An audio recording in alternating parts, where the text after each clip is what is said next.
Yes, but I'm sure that you, if you had the sense of smell virtually, you will be able to enjoy the aroma of the country that is recognized as the country with the active ingredients. And I also recognize Mr. Sean Bo from the CARICOM. Welcome to this session with us. I want to hand over now to Mr. Calvin James, who will be looking at the status of the CSIDS, the Soil Care Phase 2. Over to you, Calvin. Okay, thank you, Chair.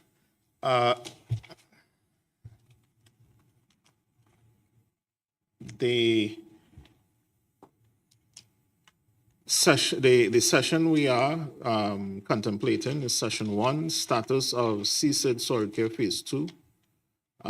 We are in the second phase of a 2-part preparatory project, which would lead into the Caribbean Transformative Project. Our partner in this endeavor is the Food and Agriculture Organization of the United Nations. Represented here today is Dr. Cruz, who is the land expert assigned to this project. I will yield the floor to Dr. Cruz, who will take us through some remarks and presentations.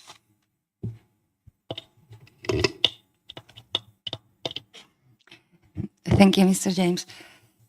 So yes, my name is Maria Cruz Ferro. I'm a soil expert at the Subregional Office for the Caribbean of FAO and also for the Global Soil Partnership.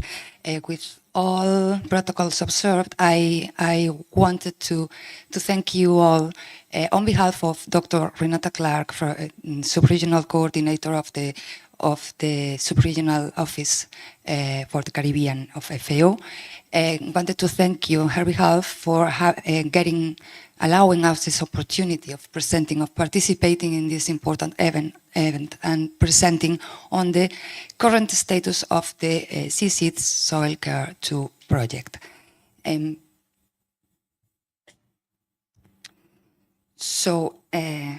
Please, next slide, please. So all of you know about the Soil Care 1 project, which is the Caribbean Small Island Developing States Multi-Country Soil Management Initiative for Integrated Landscape Restoration and Climate Resilient Food Systems.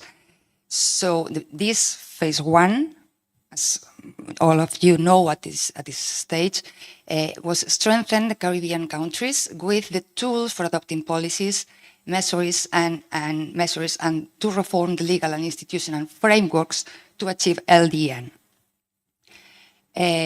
So why? Next slide, please. So why this second phase? So if all these objectives of achieving land degradation neutrality have been already included in phase 1, why a second phase? Why is still relevant this objective of achieving land degradation neutrality? So as per your speeches and intervention this morning, it's obvious that it is, in terms of allowing a better implementation of the 3 UN conventions, not only the UN CCD, but also the UNFCCC on climate and also the CBD on biodiversity, right? So, and there's still things to do. Although the soil care phase 1 has achieved quite a lot, it's still things to do, still issues to address, in particular drought that has an increased focus under this soil care to phase 2, and also the tools and the approaches have been demonstrated to work in phase 1. So it looks smart to keep in this path through this phase 2 of the soil care that has as objective supporting the CSIDs in applying and scaling the principles of LDN to effectively decrease land degradation, increase climate resilience, and improve livelihoods through sustainable soil and land management. Next slide, please. So, in comparison with the soil care phase 1, this phase 2 has a wider scope in geographic and conceptual terms. It has a strong focus on climate challenges, particularly on drought and flood risk in agriculture from an LDN perspective. So using LDN for addressing these challenges. Otherwise, this project is funded by the, as you know, by the land degradation focal area of the Global Environment Facility. So the main approach has to be always LDN, although the objectives, the co-benefits can be also on climate and other aspects. It has an increased accent on youth with several actions, as we will have a quick overview later. An accent on youth with several actions specifically addressed to youth, and an increased emphasis on the sustainability of project results. And this is because it is the second phase of this soil care program, and it's going to be a 10-year endeavor, right? When soil care phase 2 is finished. So making sure that the results are sustainable is something important to have into account. And in addition, it employs the approach of the soil care phase 2 employs deliberate strategies to benefit the region's food security and towards the 25 by 25 plus 5 initiative. Next slide. So these are the 5 components, the 5 components in which the project is structured. First one is on updating soil information and data. As you know, for the 8 countries that made part of the phase 1, a lot of work on soils, on obtaining, collecting, producing information on soils have been done with national surveys, mapping of soil properties, and making sure that these data are available for being used by the stakeholders. So this same effort will be done for the 6 countries that are joining phase 2. Then the second component 2, is focusing specifically in avoiding, reducing, and reversing land degradation. It's an on-the-ground activity, on-the-ground component. Then the component 3 is focusing on drought specifically. So land management for addressing drought risk and flood risk, but with a higher accent, a higher focus on drought. Component 4 aims to enhance food systems and provide alternative livelihoods through transformational finances. And here it would be included the LDN transformational fund mechanism, and also other activities addressed to youth and vulnerable groups in particular. And finally, component 5 is on capacity development, and this is a big component and it's an important part of the project. It aims to enhance the scientific and technical capacities in the region and also strengthen knowledge management and strengthening knowledge use. Also in policy, through mainstreaming the principles of sustainable soil management and sustainable land management into policies in support of the upscaling of the LDN framework implementation. As I was saying before, sustainability of project results is a principle of the project. And 2 aspects are, we think, more important. First one is the huge capacity development component, and also the very important innovative finances effort. I wanted to, as I know that it's not my area of expertise, the finances are not my thing, so I'm going to put the accent on capacity development, in particular in the large investment that will be done by the project in strengthening the regional research, advisory, and capacity building facility, which is a PISLM organ, is a PISLM part, and that has been created under Soil Care 1 to provide, to conduct research and to provide advice for science policy making, right? Science-based policy making. So, a large effort will be done under the Soil Care phase 2 to make the RACNAT into a regional leader on technical capacity development on LDN, and to make it a global reference for Caribbean research on land-related topics. And this includes a number of actions, specific actions, that will be organized as a 10-year strategic plan for guiding its development. Next one, please. Yes, so this slide shows the targets. So you know that the GEF funding requires to set targets in relation to specific core indicators, what they call core indicators. So these are the core indicators that are relevant to the project, and the targets expected at CEO endorsement in the right column. So the core indicator 3 is on restoration, area restored, and it's expected that 1,780 hectares will be restored under the project.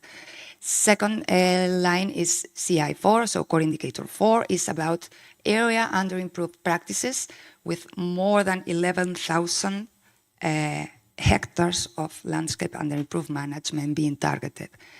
From that actions, the actions under CI3 and CI4, it is expected that more than 1,200,000 tons of CO2 equivalents, so greenhouse gases, will be mitigated. So emissions reduced in more than 1.25 million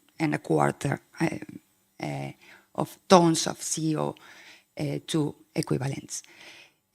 Also as a result of actions, underground actions in agricultural, in croplands, it is expected that agrochemical use will be reduced in 1.5 tons, right? And this is core indicator 9. And all these actions are expected to benefit directly more than 9,000 people, of which 40% will be women. For all this, a budget of, you see there, almost $18,000 million is available. Next one, please. So from all the components and from all this, when all these targets of the core indicators are achieved, the project is expected to deliver these 6 outcomes that are in green. And this is the theory of change of the project. So there's a problem, the project will be putting together a number of actions that implemented in synergy, they will deliver these outcomes that are improved capacity to monitor and report on LDN, avoiding land degradation, so reducing the amount of land that is degraded, reducing flood and drought risk. The countries will have the capacity to scale out and up the SSM and SLM strategies through innovative finances. The region will have an increased technical and scientific capacity, so production of knowledge and use of knowledge capacity, and the LDN approach will be mainstream in regional policies and in a cross-cutting way. So all this will improve decision-making processes, will scale out and scale up the results of the project. So this would be the midterm impacts that would end in the long term in achieving land degradation neutrality. Next one, please. So this is the timeline of the formulation of the project. The formulation started in June 2024 when the PIF, so the project identification form that had the concept of the project, was approved by Jeff to be included in the in their work plan. Then from July to October 2024, the product was being drafted, and here I need to acknowledge Diane. She was Miss Diane Roberts, that she was drafting. She did a very good job in drafting in these earlier stages of drafting. Then in November 2024, all of you participated in a validation workshop for agreeing on the project ideas and let's see, endorsing the ideas to be further developed and to be further refined. So from December 2024 to April 2025, the project document drafting continued, and mainly with the drafting of the annexes. You know that this is not just a document, a simple document that has like 15 annexes with different aspects being explained in detail. So it's a complex document. And in May 2025, so last month, the project document was shared with countries, and it is expected that, so it will be submitted in June 2025. The submission package is being finalized as we speak, with last clearances internal in FAO, but it is expected that this Friday my colleagues will start uploading the project to the JEF portal. So it will then be considered submitted. And what happens next? From the submission, there will be a period in which the JEF the JEF Secretariat will review and send their comments to FAO as implementing agency. FAO, together with PISLM and the countries' collaboration, we will produce the responses to that comments and amend the document as appropriate, and resubmit the document to the JEF. This will, we have like this 5 months for getting everything sorted, and in December, the project will get, if everything goes right, will get JEF endorsement. Why in December? Because as it is a big project, more than 5 million, it needs to be approved in the JEF Council. Other projects, smaller projects, can be approved at any moment, but these big projects have to go to the JEF Council for approval.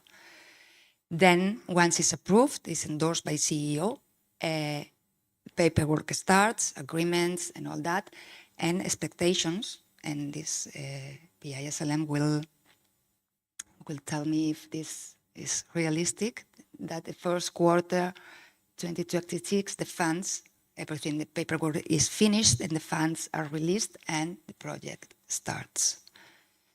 Last one, please. So, as last thing, wanted to stress that FAO recognizes the importance of this project, of the topic of soil health and sustainable soil management for the Caribbean, and of this project in particular, and is happy to continue supporting the program, the soil care program, in its phase 2. So the team from FAO that has been working and will happily keep working on this is the Sub-Regional Office for the Caribbean, so where the LTO and the budget holder are hosted, and where there is a team for technical support.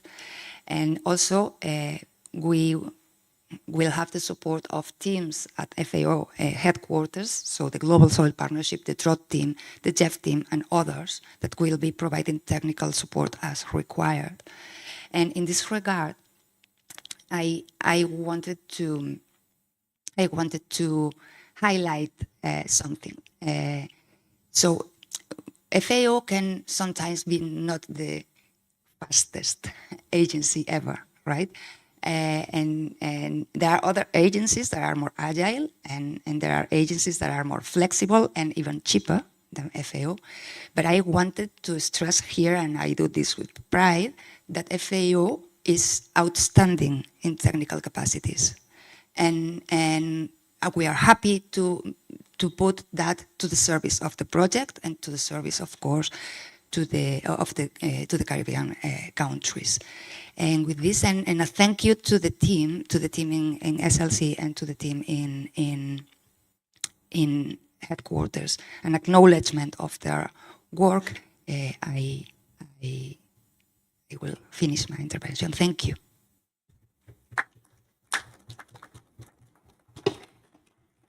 All right, thank you. And through you, Chair, I want to thank FAO for their continued support. And we look forward to the completion of this exercise, which brings us to decision 3 of this 4th session of the Ministerial Council, CSID Soil Care Phase 2, where it is recommended and ministers are asked to approve 4 paragraphs. If I can have the decision up. If not, colleagues can refer to their package, decision 3, PMC.4.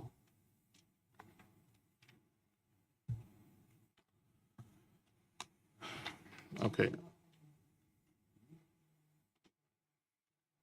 Okay, so while they work out that technical glitch, I invite excellencies to refer to their hard copies. I would quickly read through the shuffle, line by para.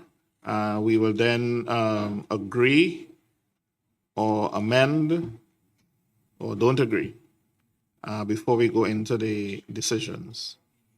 So the PISLM Ministerial Council, recalling decision 1 of the 4th task force, decision 1 of the high-level forum, and decision 2 of the high-level forum.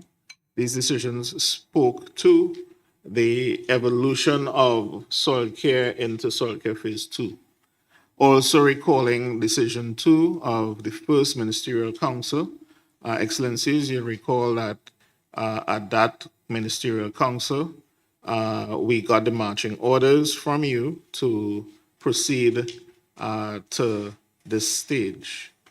Acknowledging that the work done by the PISLM Secretariat in collaboration with the Food and Agriculture Organization of the United Nations, FAO, and the Global Environment Facility, GEF, to draft via a consultative process the project identification form for the project entitled, and the long title is Caribbean Small Island Developing States Multi-Country Soil Management Initiative for Integrated Land Scale Restoration and Sustainable Food Systems Phase 2, fondly known as CSID Soil Care Phase 2. Excellencies, as was pointed out by my colleague from FAO, that was successfully done. Noting that CSID Soil Care Phase 2 PIF was presented to the JEF Council and approved in June 2024. And finally, further noting that the draft project document, otherwise known as product, for CSID Soil Care Phase 2 is completed and has been submitted to the JEF Secretariat for approval. I, through you, Chair, place these 5 paragraphs of the shuffle for the consideration of excellencies. The matter is open up for discussion and Barbados. Thank you, Chair. In reviewing the decision before us, I was wondering, reflecting if we could not insert a paragraph that says noting the following participating countries and lists all countries that are involved in soil care phase 2. Because I think when you look at a decision like this, it would make some sense to have a schedule of the countries that are participating in phase 2.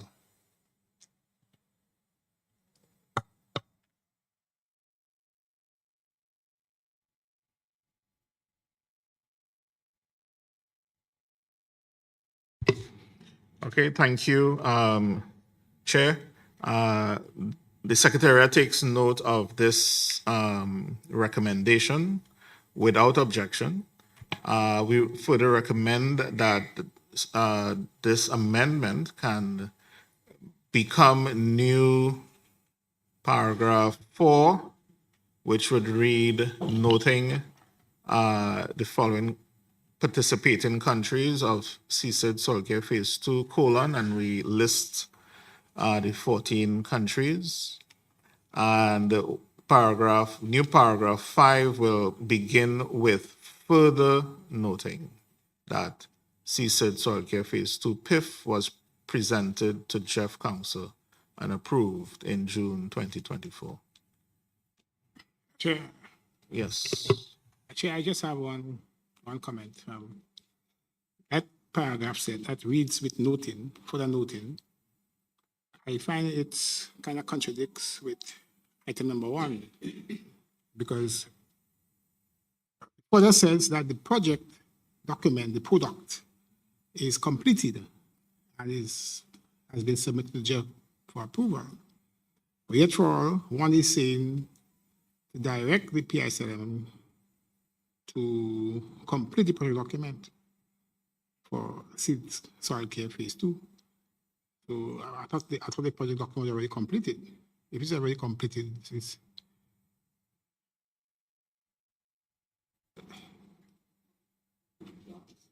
well, you know, but if the draft is completed, then you no longer have a draft. You have a completed draft.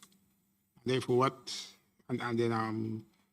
therefore, it means that you no longer need to submit to complete. You need to submit for the funding, in my opinion. Yeah, true. Secretariat takes note of Grenada's concerns, and pending further recommendation from Grenada, it should or could read that the draft, further noting that the draft project document of CSID Soil Care Phase 2 is completed and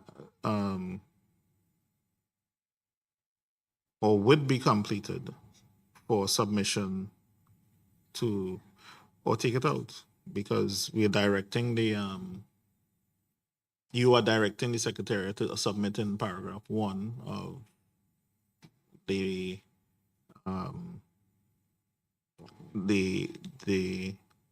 document. So maybe, yeah, you're correct. Let's just take it out.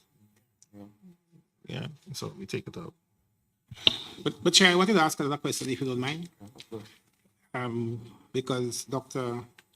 Cruz, in her presentation, indicated that the project has 5 components. Yeah, and one component has to do with capacity building.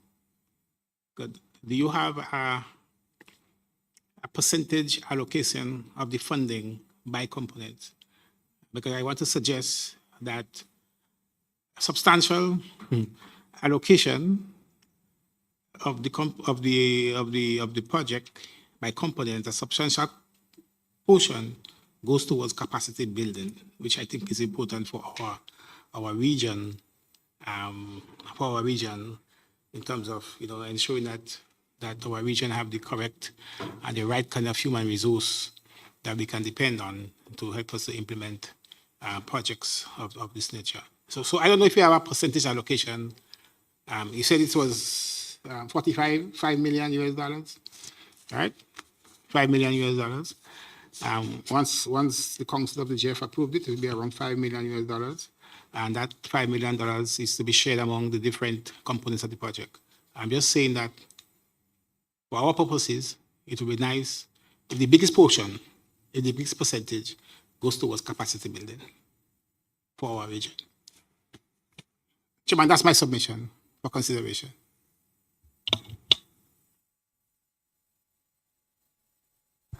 FAO, you want to respond?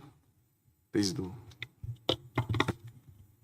Just give me a second, and I'm opening the full document. That takes a bit of time. So, component 5, as per today, has an allocation of 3 million, around 3 million and a half USD, with an additional 2 million and something of co-funding. But I didn't get into these details, but component 5 has a huge capacity development aspect regarding the RAGNAT strengthening, and the RAGNAT will have coordination capacities on the capacity development under all the other components. So the execution of the actions that link to the other components in terms of trainings, in terms of specific actions to develop the capacities of the stakeholders, will happen and will be funded under the other components. So would be this 3 million and a half plus the corresponding amounts allocated to the trainings and the components from 1 to 4. This regarding capacity, regarding, let's say, technical skills and technical capacity development in the stakeholders. But the RAGNAT itself, I didn't want to use a lot of time on this because it's more technical, and I wasn't sure that you were interested. So the RAGNAT has a, it will be strong. I mean, it will be very strengthened in terms of its capacity to train other people, to transfer knowledge to other people, to do research, and with funds allocated to staff, to new facilities, to facilitate collaborations with other entities, international, global, also within the region, with universities. It will be in charge of other aspects of the project, such as the CAR-SOLAN, collaborate with the CAR-SOLAN for laboratory aspects, will be hosting or advising for the newly created soil samples archive for the whole Caribbean, and the library attached to it, so the library of data. And also this will be under the RAGNAT. So the capacities of the RAGNAT will be big. And personally, this is my technical view, I see this as a huge asset for this project and for the Caribbean itself. And I see this as the main, of course, together with funding and together with transformational funding, I see this as the best asset of the project in terms of its sustainability of the results and capacity for out and upscaling. So I cannot say now the exact amount of capacity development. Actually, there's an annex on that, but I will need to search for that number, but for sure around 5 million.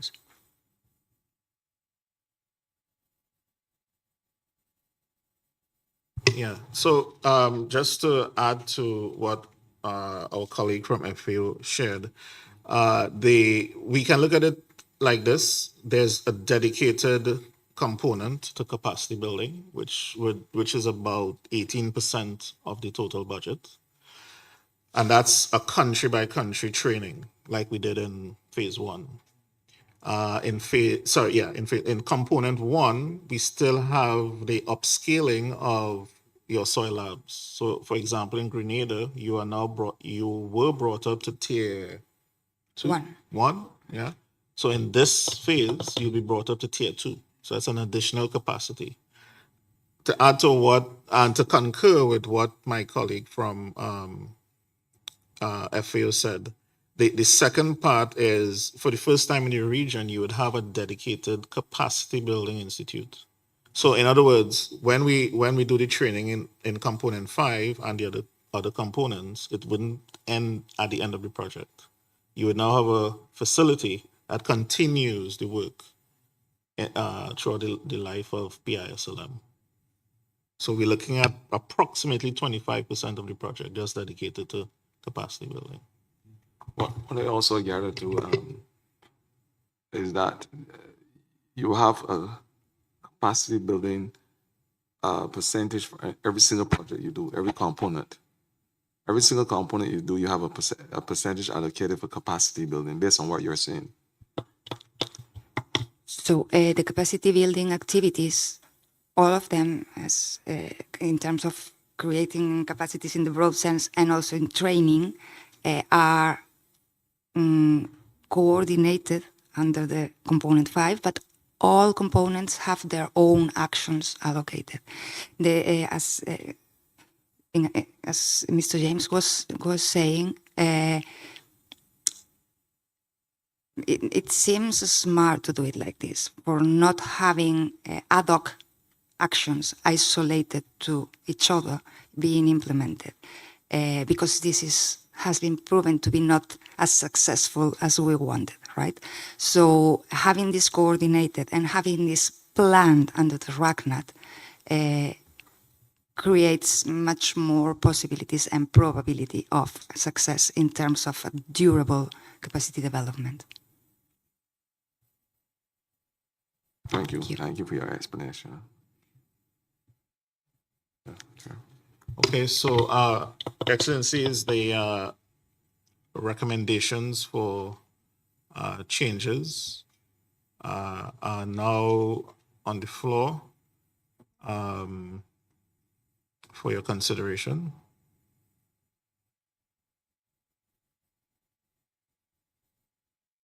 And the changes are, we added the list of names of countries and remove the last paragraph.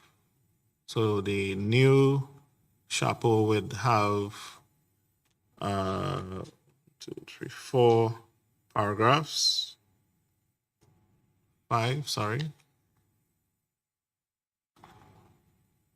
5 paragraphs with a new paragraph listing the countries that are participating in Soil Care Phase 2. Are there any objections to these changes?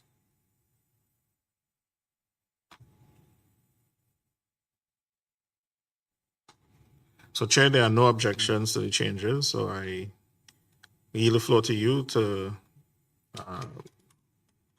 we'll probably approve the entire thing at the same time. So let's now move to the decisions. There are 4 proposed decisions. Decision 1 directs the Secretariat to work with its partner agency, FAO, and the UNCCD to complete the project document and submit it to the JEF on time. So it reads, directs the PISLM Secretariat to work with the Food and Agriculture Organization of the United Nations, FAO, and the United Nations Conventions to Combat Desertification, UNCCD, and other partners to complete the project document for CSID Soil Care Phase 2 in accordance with the earliest submission date by the JEF. Are there any Excellencies who wish to comment on the first decision? Chairman, I don't know if I explained myself properly, but that's the point I'm making. I'm saying that the project document, reading from the preamble, is, or the draft project document is already completed. Yeah? Because it says before, further noting that the draft project document product. No, we've taken that out. You're taking that out? Yeah, we took that out. Yeah, so that chapeau has been removed. So now we're on the decision 1, directs. But the direct still says the complete document, which is already completed.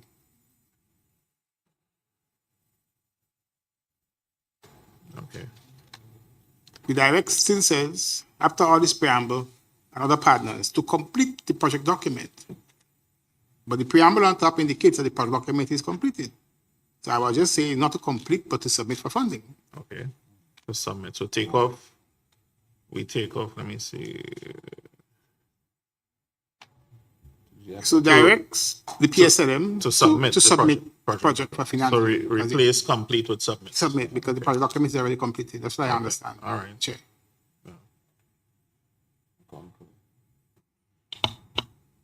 Okay. Any other? So, and Chair, in that regard, it is valid to keep the the further noting. Oh, so you want to keep that? Yeah, keep it. Okay. It is further noted. All right. Because we made the adjustment. Okay. Yeah. Okay. Yeah. All right.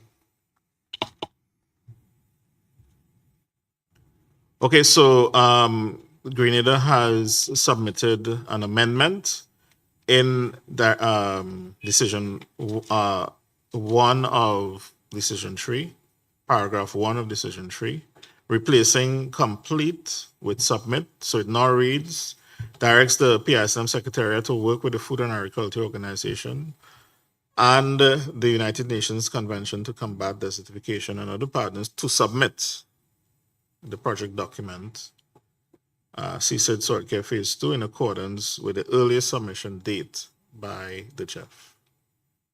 Are there any other comments? All right, so we move to, Chair, there are no further comments. So we now move to paragraph 2, directs the PISLM Secretariat to ensure that the lessons learned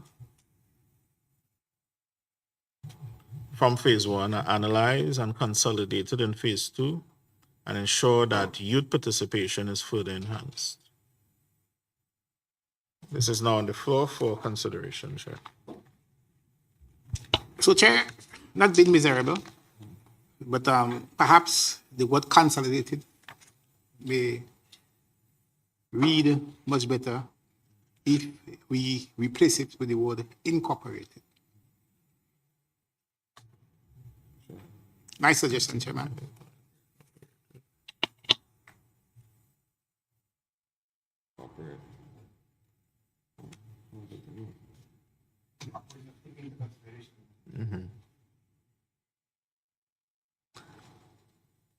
Correct. Okay, so it's on the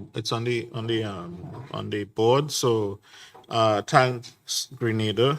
It now reads with the advice from Grenada, Chair, directs the PISLM Secretariat to ensure that lessons learned from phase 1 are analyzed and incorporated in phase 2 and ensure that youth participation is further enhanced. Any other comments, Excellencies?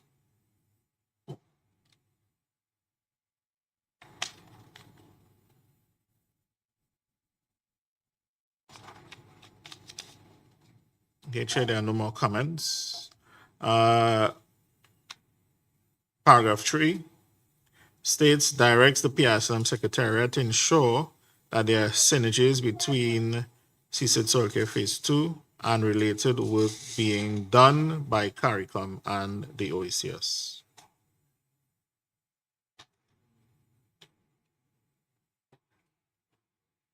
Any comments?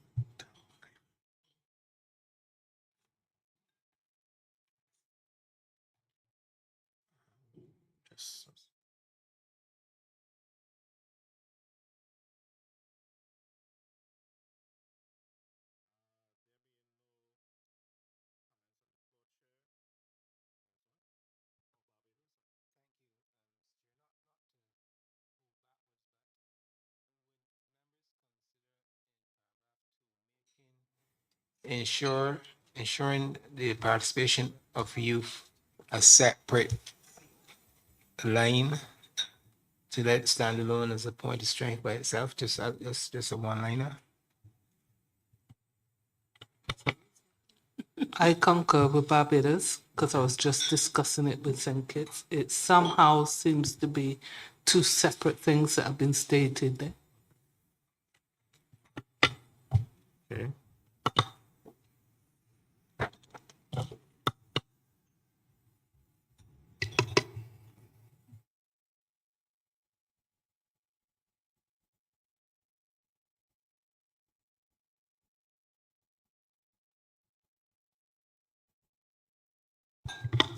Just allow me to give St. Lucia the floor because I know that his minister, I don't know if he's still in the virtual space, but I know you have to leave because you have some business to attend to. So I want to thank you on behalf of the executive and entire committee for your participation and guidance so far. And we look forward to having more intense dialogue as we seek to do the work on behalf of the people of the Caribbean. The floor is open to you. Thank you, Chair. It was indeed a privilege to have been part of this process here. I am making a departure is only because of I have a flight to catch back. I would have rather remained here, to complete the process, but unfortunately, this is what it is. But I think we have made tremendous progress in our session here today, and I am very optimistic that the entire agenda and program, will be completed even before the rest of you leave here. So I just want to thank you, Chair. I want to just wish the executive director, Calvin James, again, well on his future, endeavors. I know we'll miss him, but he will still be around, to help us with the work of PISLM. He's brought us a long way. So, thank you again to you. And I wish all the colleagues and other participants, I wish them well for the rest of the meeting here today, and a safe trip back home when that is. Chair, if I may, let me also, before Alwyn leaves, thank him for his service on the executive committee. He is the outgoing chair, and there will be a new chairman coming in. And so, on behalf of the secretariat, we thank you for your service. Thank you.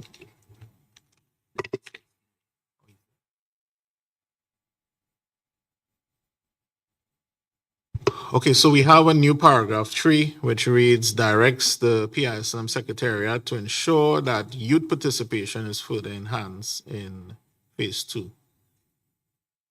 Is that language okay? Yeah. Okay, and there was no feedback. Well, we have now a new paragraph 4. There being no feedback, Chair, I move on to new paragraph 5, which reads, tasks the Executive Director to report to the PISLM Executive Committee at least once per quarter in writing, advising on the progress made and challenges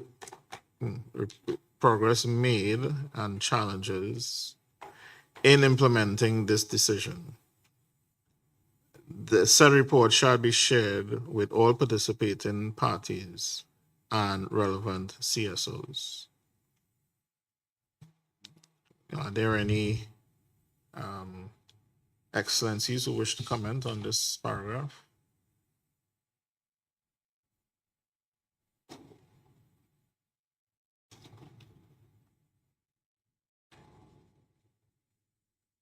Barbados? Yes, can we add Here we have CARICOM OECs. Can we add also including associated institutions, for example, University licensees? Tower 4. Oh, paragraph 4. Sorry, you're not at 4. My apologies, sorry. You want to go back to 4? You pass. Yeah, no 5. If you can go back to 4, that's no problem. It's good speed, but sorry to go back. No problem. 4, which was 3 before. Okay, yeah, fine. So We just add- CARICOM, comma, OECS, and And associated associated. institutions, including university licensees.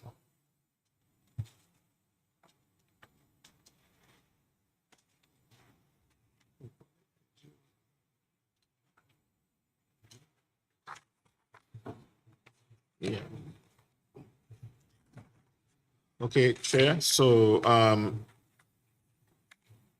I now commend amended decision 3 of the fourth Ministerial Council for your consideration.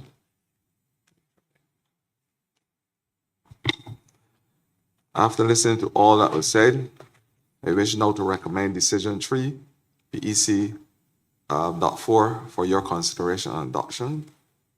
Is there anyone who would like to move a motion to adopt decision 3 of the fourth session of the PISLM Executive Committee? I move the adoption as amended. Thank you, Grenada. Is there a seconder?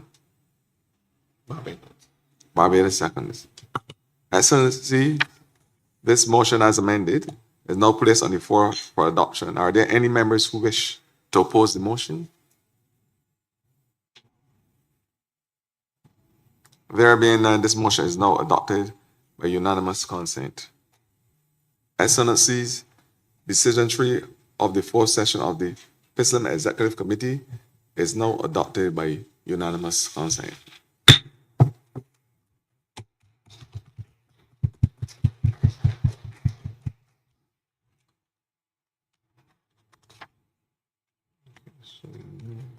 This one. Yes, ma'am.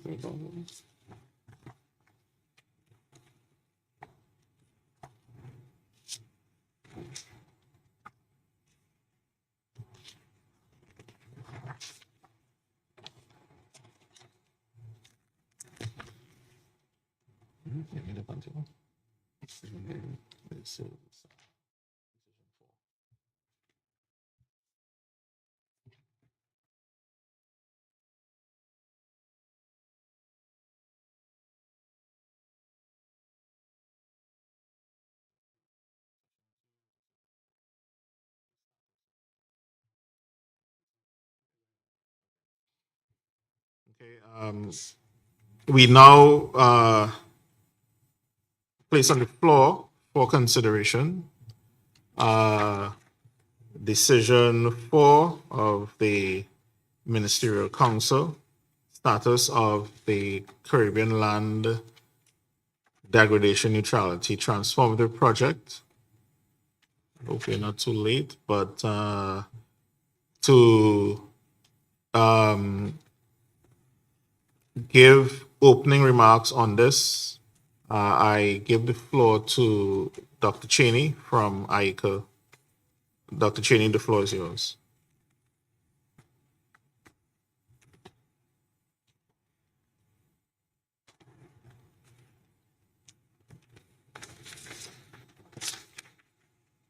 Oh, Mr. Rollins, the floor is yours.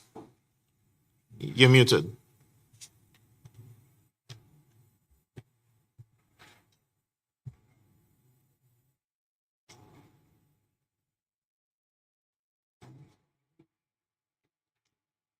You're muted.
Yeah. So while we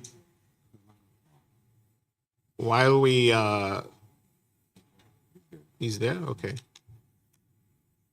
Are you hearing me now? Loud and clear. Wonderful.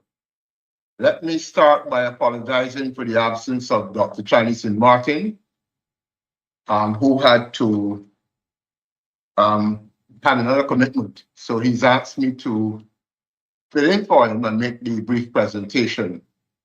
I'm going to share my screen.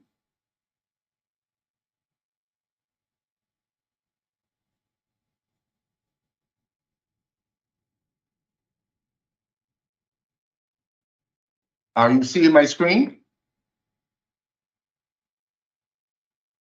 Not yet. Not yet.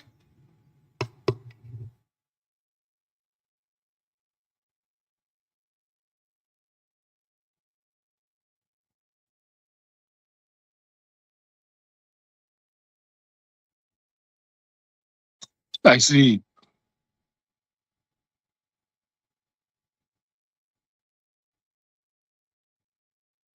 Are you seeing it now? Not yet. In my side, yes.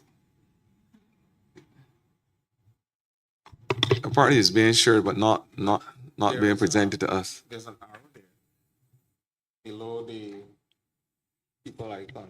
If it's one of those. We are pressed for time now, so I don't know if we can move on until you get that started. Yeah, let's see. You may have to move on. Here.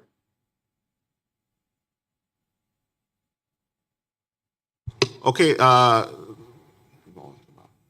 Mr. Rollins, you may have to just do a brief 5-minute ad lib. Yes, well. We're pressed for time. Okay.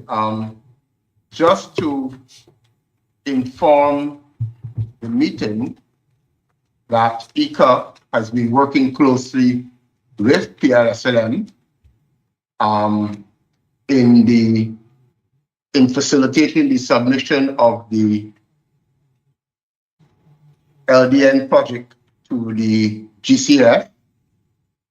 We did make a submission towards the end of March. And I should emphasize that this project is one that includes 14 countries. The NDA for this project, the National Designated Authority, is Dominica, and the accredited entity is the Inter-American Institute for Cooperation on Agriculture. It's a US $50 million grant funding, a duration of 6 years, and the funding to develop the full proposal is estimated at $1.5 million. And we did have the concept note shared with the NDAs, and the project focus addresses both adaptation and mitigation. We anticipate about 500,000 direct beneficiaries and about 1.75 million indirect beneficiaries. The executing agency will be the Partnership Initiative for Sustainable Land Management, PISLM, and our regional partners will be the CARICOM Secretariat, the OECS Commission, the University of the West Indies, the University of Bahamas, and the University of Guyana, as well as CARI. The project has 3 broad objectives. First, it seeks to formulate and implement measures to better manage natural resources, including soil, land, forest, and water, for food and nutrition security. It seeks to develop innovative mechanisms to create resilient local livelihood opportunities. And third, promote sustainable and climate resilient approaches to facilitate scale-up and replication of NDN approaches. There are 3 components that go along with those objectives, which seek to, the first component dealing with the issue of formulating and implementing measures. And the second component dealing with enhancing cooperation on sustainable climate resilient approaches. And the third component, implementation of ecosystem-based mitigation and adaptation for a climate-resilient forest sector. And I should emphasize that the way that the project is constructed, it provides a lot of flexibility for countries to design interventions that suit where they are in terms of the time frame, the nature of the intervention. So it allows for customizing of the interventions according to the country's needs. So the project was included in ICA's pipeline for the GCF. We did have a preliminary review by the GCF. The GCF has immense interest in funding this project, and we consider it to be well positioned to be confirmed in the GCF 3 cycle. And therefore, we remain committed to working closely with the PISLM to have this project submitted and included in the GCF 3rd cycle. And ICA stands ready to continue the cooperation and the partnership with the PISLM in this regard. Thank you, and my apologies for the technical details with the presentation. Okay, thank you very much. The chair has asked that we proceed with the approving of the decision. Just to reiterate PISLM's continued appreciation for the work of the accredited entity, ICA, in this process. And so, Excellencies, we put decision 4 of the PISLM Ministerial Committee to the floor for consideration. We would go through the chapel. Could I have the, is that sharing on the screen? Okay, so I would like to then invite Excellencies to refer to their hard copies, as we do not have at the moment sharing capability. And it reads, the PISLM Ministerial Council recalling decision 2, COP 12, decision 3, COP 12, decision 9, COP 12, 11, COP 12, and 12, COP 12. And this had to do with the Convention of Party meeting that was held in Turkey, where the LDN methodology was adopted. There were 2 parts, that is the development of LDN target setting projects, and once that was done, the development of transformative projects. Also recalling decision 6 of the 4th Task Force, decision 5 of the 3rd High-Level Forum, and decision 3 of the 4th High-Level Forum, which maps the timeline leading towards the formation and marching orders given to the Executive Committee to get this process off the ground. Further recalling decision 3 of the 1st Ministerial Council. Excellencies, you would recall last year it was approved, and we then set out to draft the concept note, which is being discussed today for onward submission to the GCF. Acknowledging and with appreciation the Inter-American Institute for Cooperation on Agriculture, ICA, acceptance to serve as the accredited entity for the Caribbean LDN Transformative Project, noting the mandate given to the PISLM Secretariat to serve as the executing agency for the Caribbean LDN Transformative Project, and acknowledging the work already done to date in the development of the project concept notes. So we now put these 5 paragraphs to the floor for your consideration, Excellencies. Grenada? Chairman, I hope I'm reading the right page. All right. But what I gather from the page is that we are still in the concept note phase of the Yes. project.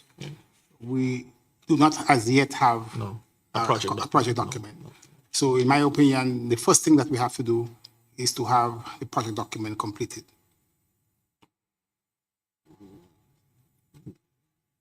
Yes. Yes. Correct. All right. So therefore, once the project document is completed, then we can collaborate with the AE, which is the accredited entity, which is ICA, and then we could speak about the role of PISLM Secretariat in the execution of the project. So therefore, in that regard, Mr. Chair, I suggest that item 2 be placed as item 1. Item 2, which says request that the UNFC, the focal points and national designated authorities or focal points like that, to collaborate with the PISLM Secretariat and the AE to develop the project proposal for submission to the Jeff Secretariat. So I'm just saying that this 2 should be number 1. In the decisions. Okay, Yeah, I see and you then, now. and then number 1 becomes number 2. Okay. But okay, so we take note of that, but you have no problem with the chapel? No. Okay, I mean, good. just the order. All right, good. Just the order So to change. Grenada is suggesting in paragraph 1 of the decision becomes paragraph 2, and then paragraph 2 becomes paragraph 1. St. Vincent and the Grenadines concurs. Anyone else? Dominica concurs. So it will now read paragraph 1 will now, the new paragraph 1 would be requests the UNCCD focal points and etc. Collaborate with the PISLM Secretariat and the AE to develop the project proposals for submission to the GCF. And then paragraph 2 would then be task the PISLM Secretariat, etc. Yes? Where's the chairman? Okay. He did ask me to see. So I would then,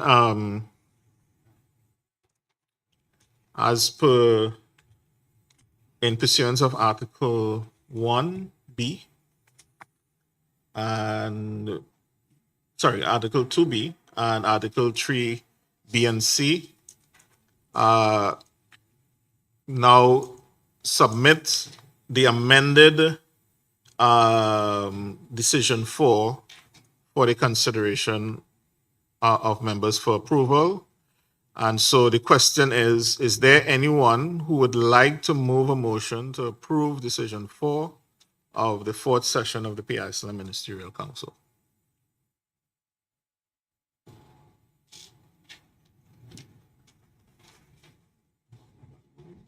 Chairman, I so move as amended. Okay, Grenada moves as amended. Thank you, Grenada. Can I have someone second that motion? Second, Thank you, Chair. Belize. Belize seconds the motion. Excellencies, this motion is now placed on the floor for adoption. Are there any members who wish to oppose the motion? Okay, there being none, this motion is now adopted. Excellencies, decision 4 of the 4th session of the PISLM Ministerial Council is now approved. As amended, for the record. Okay. On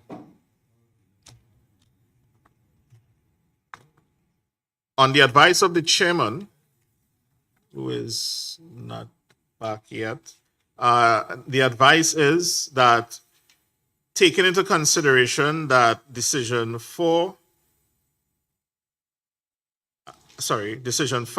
and decision 6 requests for authorizing the Secretariat to proceed, and there is no urgency.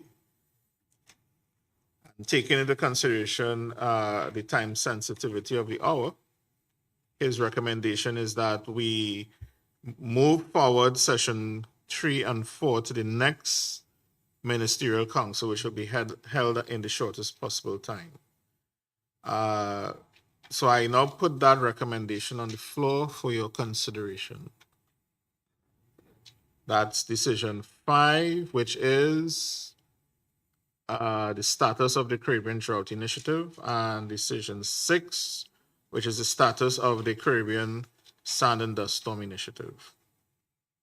Is there anyone who would like to move a motion to move these two decisions to these two items to the next ministerial council?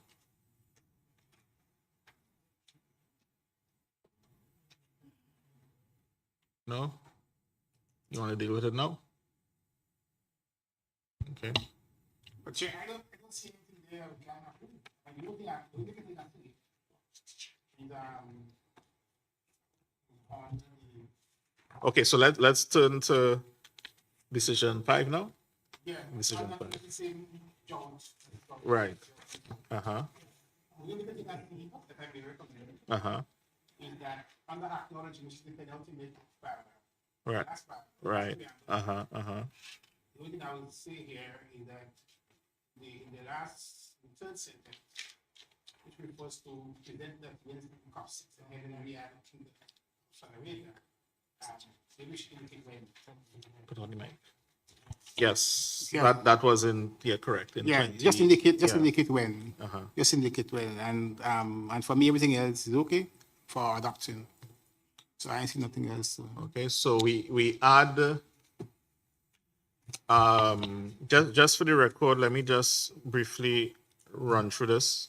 The PISLM Ministerial Council recalling decision 24 COP 16, also recalling decision 2 PMC 2. Just for those who are not familiar with this, in COP 16 is where the whole mandate for dealing with drought was approved. Then the ministers in their meeting at Saudi Arabia approved this process, so it became a concept there. Recalling resolution 2/24 of the second session of the United Nations Environment Assembly concerning combating desertification, land degradation, and drought, and promoting sustainable pastoralism and rangelands. Recalling also resolution 782/220 of the United Nations General Assembly, which call upon parties of the UNCCD to enhance and support the preparation of drought preparedness policies on, inter alia, early warning systems, vulnerability, and risk assessments, as well as drought risk mitigation measures. Recalling the Sustainable Development Goal Target 15.3 of combating desertification, restoring degraded land and soil, including land affected by desertification, drought, and floods, and striving to achieve a land degradation neutral world by 2030. Also recalling the adoption of land degradation neutrality as a primary goal of the UNCCD at the 12th session of the parties in 2015, Ankara, Turkey, in alignment with SDG target 15.3, noting and halting land degradation and increasing resilience to drought, including through sustainable land management, contribute to local, national, and global sustainable development while reducing poverty, displacement, and conflicts. Recognizing with appreciation the significance of the launch of the International Drought Resilience Alliance at the 27th session of the Conference of Parties to the United Nations Framework Convention on Climate Change in November 2022, with its objective to strengthen drought resilience of ecosystems and communities, encourages all countries to join the alliance, acknowledging the significance and the applicability to the region of the findings of the Intergovernmental Working Group report on appropriate effective policy measures to address drought at the global level, presented at UNCCD COP 16 held in Riyadh, Kingdom of Saudi Arabia, and the amendment is to include in 2025. Urges parties to build capacity for drought resilience, to invest or enhance investment in sustainable land management and drought initiatives as necessitates, while building proactive policies which lead to the implementation of projects and programs which reduce vulnerability in drought-affected areas, calls on parties and all their partners to enhance knowledge generation and change related to land degradation, desertification, and drought, as well as sand and dust storm events, including traditional knowledge, and create or strengthen the necessary platforms to achieve this goal. Calls on the PISLM to assist parties in the development or strengthening of their national drought plans, encourages parties and other stakeholders to continue supporting the implementation of national, regional, and global initiatives to combat desertification, land degradation, and drought. Request the executive director to A, initiate discussions at the earliest feasible opportunity with the appropriate Green Climate Fund accredited entity to agree on terms and to enter into a cooperation agreement for the further development and ultimate execution of this initiative, with the understanding that PISLM shall serve as the executing agency. B, use available global and regional mechanisms for strengthening relevant existing global partnerships and initiatives through networking. Promote sharing of best practices and success stories, as well as promoting nature-based solutions to advance land degradation neutrality, ecosystem restoration, and building resilience of communities and ecosystems to droughts. C, support parties to establish and invest in disaster risk management, early warning systems, and safety net programs as appropriate to help communities build resilience to extreme conditions of drought, flooding, sand, and dust storms. D, mobilize resources upon request to help parties affected by land degradation and drought to develop or strengthen their national drought plans.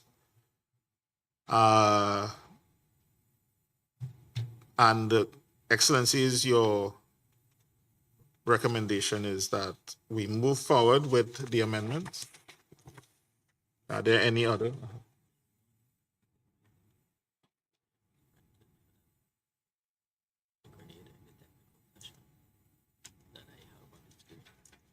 What is it?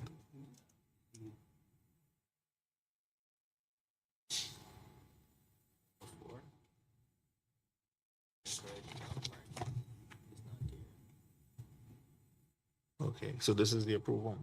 Okay.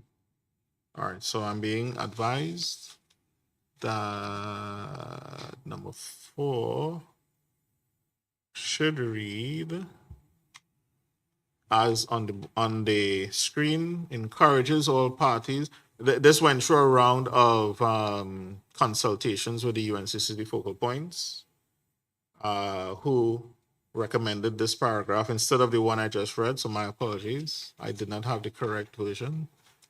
So number 4 should read, encourages all parties to join the International Drought Resilience Alliance, and also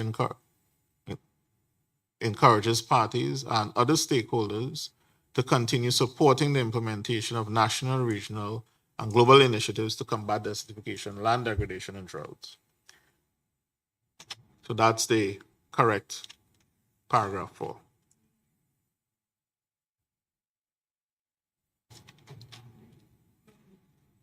Yes? Okay, so we have a presentation that we will just briefly allow the spokesperson to give remarks rather than the presentation, I suppose. But before we do that, let me, as per Article 2B and Article 3B and C, now place this decision with amendments on the floor for your consideration. And therefore, the question is there anyone who would like to move a motion to approve Decision 5 of the 4th session of the PISLM Ministerial Council with amendments? St. Vincent and the Grenadines, thank you very much. Can I have someone second that motion? Thank you very much, Barbados. Barbados seconds the motions. Excellencies, this motion is now placed on the floor for adoption. Are there any members who wish to oppose the motion? All right, there being none, this motion is now adopted. Excellencies, Decision 5 of the 4th session of the PISLM Ministerial Council is now approved as adopted. Oh, somebody hand was raised. Who? Okay, before we sign off, we want to hear from Haiti, who is online.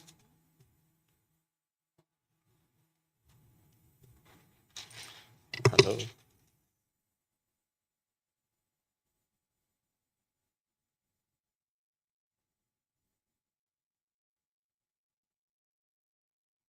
Yes, Haiti approved also.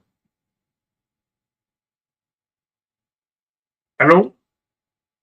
Yes, thank you. So we can go ahead now and approve with amendments. All right. Okay, so we just want to allow Dr. Roxanne Graham Vector just to introduce herself. She, along with her organization, has agreed to partner with the PISLM in the formation of the aspects of this project. So without further ado, the floor is yours. Thank you. So honorable ministers, distinguished guests, colleagues, and friends here and virtually, on behalf of the steering committee and the chair, Professor Paulette Vino, and the secretariat at GWPC, thank you once again for the invitation to this council and opportunity to present. My presentation features some important awareness factors regarding drought and building resilience and the role of GWPC. So the GWPC is basically the Caribbean arm of the Global Water Partnership, a global action network. GWPC is one of 13 regional partnerships working under the Global Water Partnership, which was established in 1996 by the World Bank, UNDP, and the Swedish International Development Cooperation Agency. Their shared goal is to promote integrated water resources management, so IWRM. Today, GWP is a global force with over 3,000 partner organizations in more than 183 countries, all advocating for IWRM as the most effective approach to achieve water security. So the vision is concise and clear, a water-secure Caribbean, and a big part of GWP's mission is the implementation of IWRM. Why? Because IWRM is the most effective way to achieve water security, and GWPC plays an enabling role by helping countries fill critical gaps in this process. We support resource mobilization through training and technical expertise. We bring stakeholders together, government, civil society, academia, to build inclusive, collaborative approaches. And we help countries develop and implement effective water policies and IWRM plans.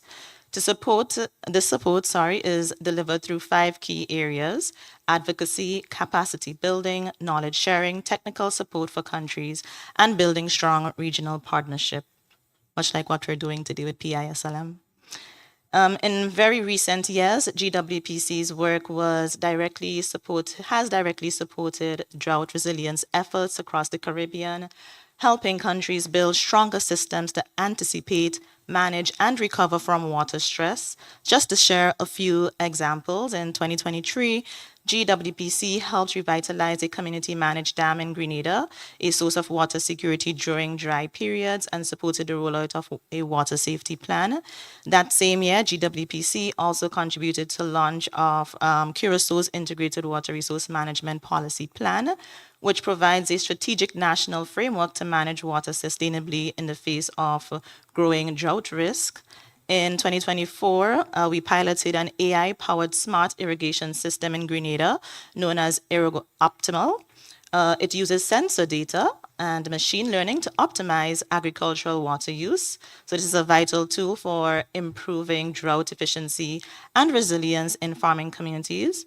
We've also focused a lot on youth engagement, running innovation challenges like the Caribbean Shark Tank to spark fresh ideas and empower young people to lead water solutions. On the knowledge sharing front, GWPC has facilitated both national and regional learning largely virtually. In 2023, GWPC co-hosted Climate Smart Agriculture and Agro-Processing workshops in St. Vincent and the Grenadines, bringing farmers and agro-processors together to explore sustainable drought-resilient practices. At the regional level, we've also hosted biannual science symposium, which has been incredible for cross-change exchanges and networking. And we were also planning on having one this year, actually. So I just want to bring this little extra information before I close. So complementary to like UNCCD, I just want to bring some awareness that under the UNFCCC, countries are encouraged to develop national adaptation plans or NAPs for long-term climate risk. And Grenada had its first NAP, for example, in 2017 to 2021. And after a broad stakeholder engagement process in recent years, including input from international and humanitarian partners as well, we're now just weeks away from submitting our revised NAP to Cabinet. That's the cover page you see right there. So the key takeaway here is that the NAP is nationally owned, locally driven tool that anchors Grenada's climate resilience and supports access, of course, to a very important topic, international finance, right? Climate finance. So in Grenada, the National Adaptation Plan directly supports water and food security. Those are two of our major program of actions through targeted on-the-ground actions.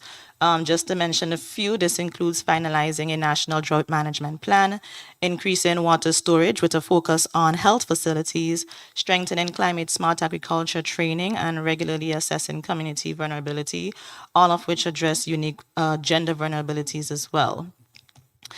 So this IWRM-based approach, which reflects years of technical support and advocacy from GWPC, is now being brought to life through the WRMU, so that's the Water Management Resources Unit here in Grenada.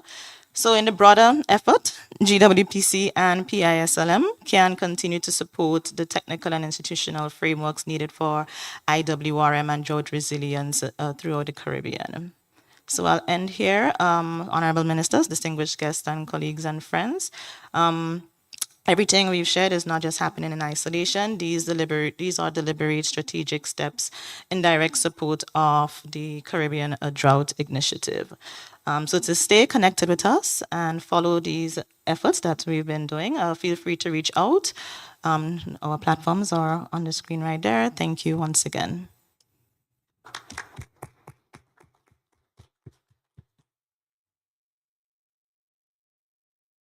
Okay, thank you very much for that presentation. We now come to the last decision on the agenda, Decision 6.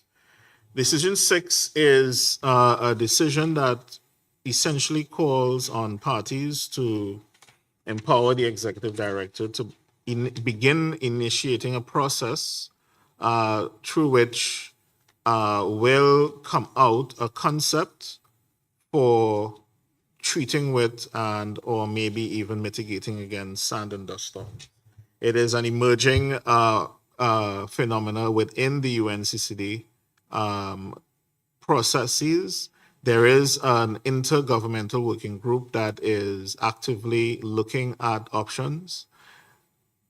Further, it is a phenomenon that we experience. We are not the originators of these sand and dust storms, but they do affect our quality of life. And so the decision does two things. It encourages parties to begin to look at systems to treat with this phenomena, and it directs the Secretariat to do a couple of things. So, Chair, through you, having indicated once again that you would like to complete now, are there any parties, having read the decision, have any amendments to the chapeau? That's the 1, 2, 3, 4, 5, 6, 7, 8 paragraphs before number 1. Yes, Chair. Yes, go ahead. So the second one before the or the same date, The yes? second one before number one. Yeah. There is some missing in the second line. Where it reads, welcoming the adoption of the decision by the 50th session of the Conference of the Parties 2D, something held in Abidjan. Recommend the adoption of the decision 26 Cup 15 Yeah. by the 15th session of the Cup of Parties to the, oh, There's no mission there.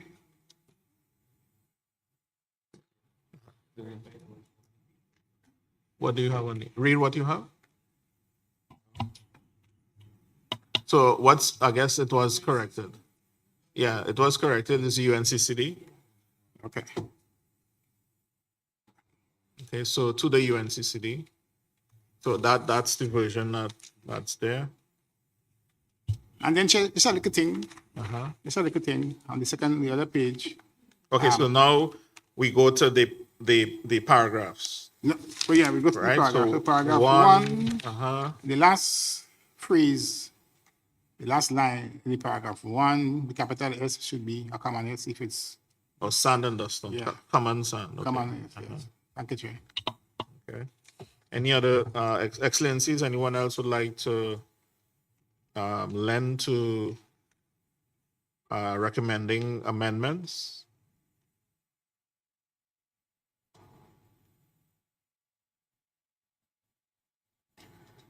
I know we are deep into the afternoon and folks will just want to go and sleep now, right? All right, but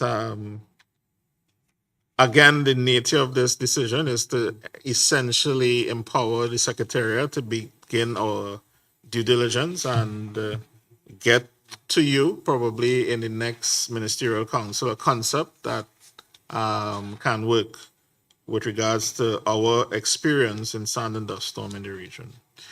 So, Chair, are there any other amendments? Okay, there being none, in pursuance of Article 2B and Article 3B and C, Chair, I now submit the amended decision 6 PMC 4 for consideration.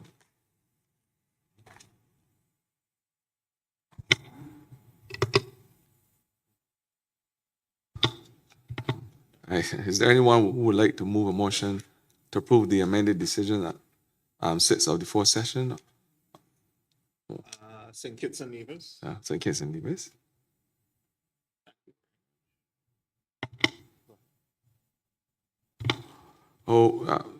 St. Kitts and Nevis acceded to move the motion. Any seconders? We need a seconder, please. Barbados second. Excellencies, this motion is now placed on the floor for adoption. Are there any members who wish to oppose the motion?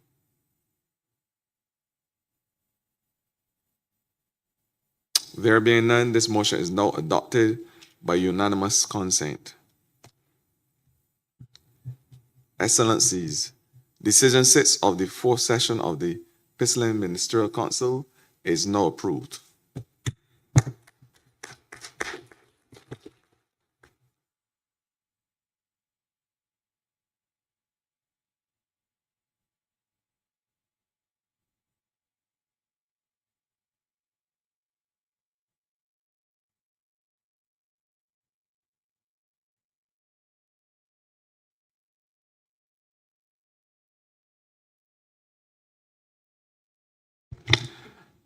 At this time, I will ask that we break for around 15 minutes for the executive members only to come back to closed session. We have some unfinished business to do. So the session is now suspended for 15 minutes. Thank you.